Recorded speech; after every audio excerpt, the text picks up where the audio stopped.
Welcome to Mysteries and Legends, where the unexplained meets the unforgettable. I'm your host, Don from Investigation 13.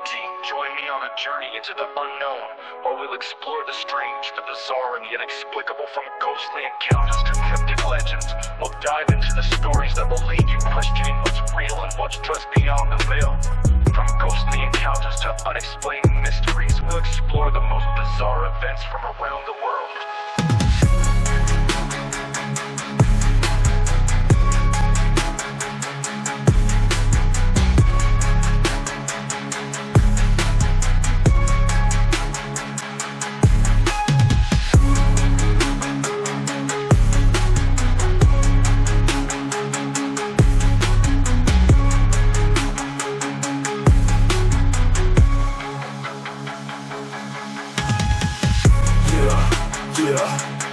Welcome to Mysteries and Legends, where the unexplained meets the unforgettable. Unforgettable. I'm your host, Don from Investigation 13. Join me on a journey into the unknown.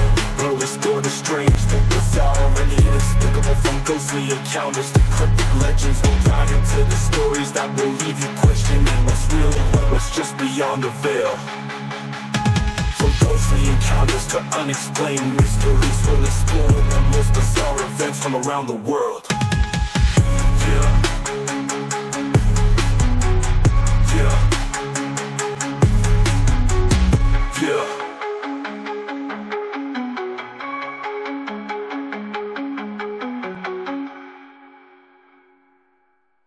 The Lost Tape. Journalist Sarah Jenkins had always been fascinated by the supernatural. She spent her days investigating strange occurrences and interviewing witnesses. One day, she received a mysterious package with no return address. Inside, she found an old VHS tape labeled "Do Not Watch Alone." Sarah's curiosity was piqued. She decided to watch the tape, despite the warning. As the footage rolled, she saw a group of people in a dimly lit room. They seemed to be participating in some kind of experiment. The camera panned across the room, showing the participants' faces. They all looked scared. Suddenly, the camera dropped to the floor, and the footage became distorted. Sarah heard strange noises and whispers. She felt a chill run down her spine. As she watched, the tape seemed to be recording her own room. She saw herself sitting on the couch, watching the tape. Sarah was shocked. She didn't know what to make of it. She decided to investigate further. She tracked down the production company that had made the tape. They told her it was an old experiment gone wrong. The participants had been subjected to extreme psychological stress. Some had gone mad. Sarah didn't believe it. She thought there was more to the story. She decided to interview the participants. As she spoke to them, she realized that they were all experiencing strange occurrences.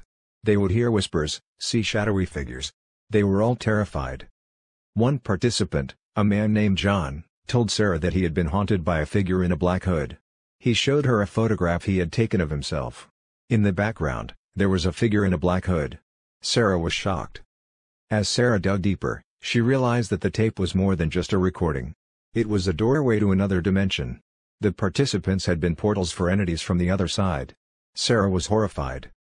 She tried to destroy the tape, but it kept reappearing. She would find it on her couch, playing on her TV. She knew she had to get rid of it once and for all. Sarah decided to perform a ritual to cleanse the tape of its negative energy. As she watched the tape, she saw the participants' faces again. This time, they looked peaceful. The camera panned out, showing the room. It was empty. The tape ended. Sarah felt a sense of relief. She had broken the curse. But as she looked around her room, she realized that she was not alone. The figure in the black hood was standing behind her. Sarah screamed, but her voice was drowned out by the sound of static. The tape was still playing, and the entities were still coming. Sarah knew she was doomed. The last shot on the tape was of Sarah's face, frozen in terror. Sarah's screams were muffled by the sound of static. The figure in the black hood loomed over her, its presence suffocating. She tried to run, but her feet felt heavy, as if rooted to the spot. The TV screen flickered, and the tape continued to play. Sarah saw herself being pulled into the TV, sucked into a vortex of static and darkness. She felt herself being dragged, unable to resist. When the tape finally ended, the TV screen went black. The room was silent, except for the sound of Sarah's ragged breathing. She was alone, or so she thought. The next morning, Sarah's colleagues found her office in disarray. The TV was still on, but the tape was nowhere to be found. Sarah was missing.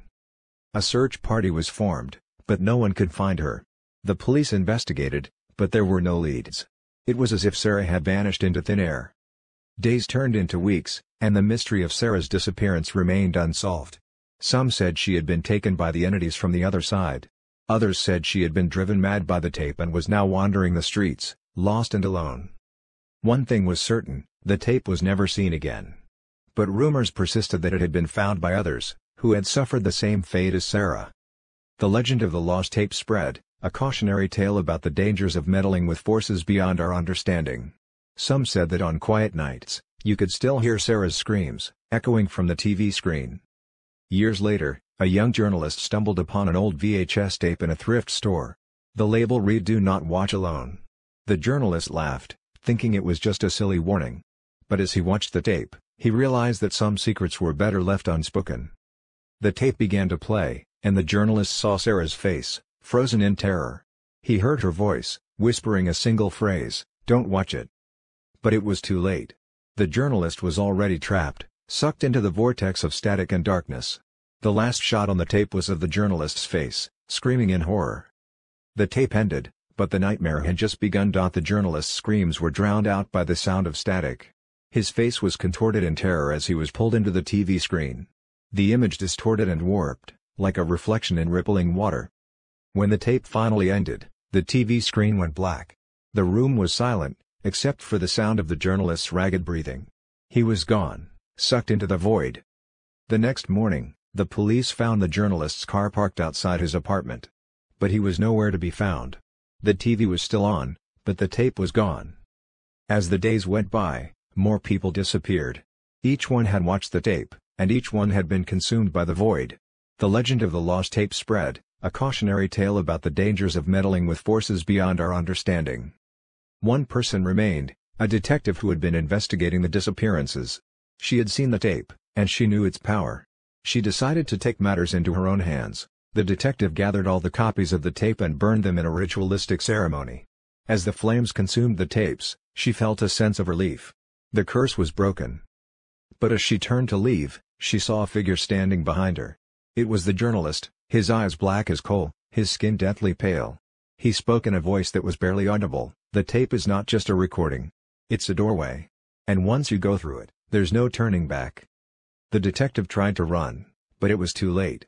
The journalist's eyes glowed with an otherworldly light, and she felt herself being pulled into the void. The last shot on the tape was of the detective's face, frozen in terror. The TV screen went black, and the room was silent. The curse was not broken. It was just beginning. Epilogue. Years later, a group of friends stumbled upon an old TV in an abandoned house.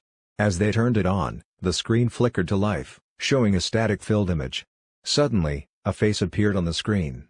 It was the detective, her eyes black as coal, her skin deathly pale. The friends tried to run, but it was too late. The detective's eyes glowed with an otherworldly light, and they felt themselves being pulled into the void. The TV screen went black, and the room was silent. The curse of the lost tape lived on, a reminder of the dangers of meddling with forces beyond our understanding. And the TV screen remained, a doorway to the void, waiting for its next victim.